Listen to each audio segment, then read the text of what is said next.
Muchas gracias. Thank you. I call on Refugees International on behalf of the NGO community. You have the floor. Thank you. Dear Chair, Excellencies, distinguished delegates.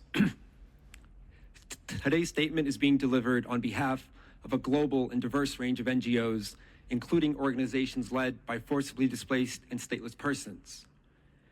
Today, we are witnessing multiple challenges across the world. The landscape of displacement is more complex and precarious than ever before, demanding both our unwavering resolve and concerted collective action.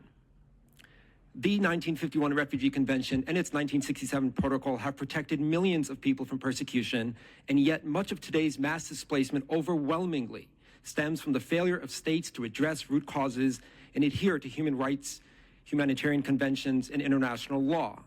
It is a failure to protect people fleeing from violence, from climate emergencies, and from conflict. Conflict is not the only threat to people in search of safety. The global rise of anti-migrant, nationalistic discourse, hate speech, and misinformation is fueling the rise in xenophobia and increases the risks of violence against refugees and asylum seekers.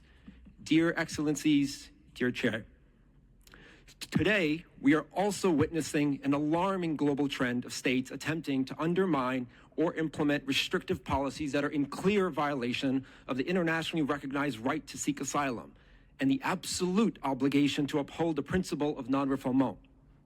Policies that violate the right to seek asylum, such as pushbacks and the externalization of asylum processing, must cease. Although time does not allow us to mention the pushbacks taking place, the gravity of the situation should concern us all. So too must the rise of policies that externalize responsibility for the protection of refugees and asylum seekers. Practices that shift burdens and avoid responsibility are inconsistent with global solidarity and responsibility sharing. Mass expulsions and forced returns are increasing. It places groups already at heightened protection risk, particularly women, children, people with disabilities, and older people, at even further risk of exploitation, malnutrition, illness, and worse. And finally, durable solutions that provide much-needed protection to people fleeing conflicts are in steep decline. Resettlement quotas for 2025 are at their lowest since 2003, with major programs paused indefinitely. With recognition of all these challenges, we call on states to renew their commitment to international protection and adherence to international human rights and refugee law, urging an end to forced displacement, pushbacks, and externalization of asylum processing that undermines basic human rights, and adhere to the principle of non-refoulement. Uphold their obligations under international human rights law and refugee law by ensuring that asylum procedures are equitable, that they are efficient, and available to all without discrimination. This means guaranteeing access to territory and asylum procedures, providing clear information, and not subjecting asylum seekers to arbitrary or prolonged detention. Urgently scale up resettlement based on humanitarian and protection needs, as well as other third country solutions such as humanitarian corridors, community sponsorship, and humanitarian visas.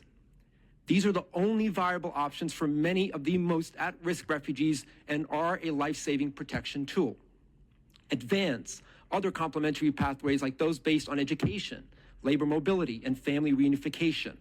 Actively and directly combat xenophobia, racism, discrimination, hate speech, and misinformation, and promote positive, evidence-based narratives about asylum seekers and refugees.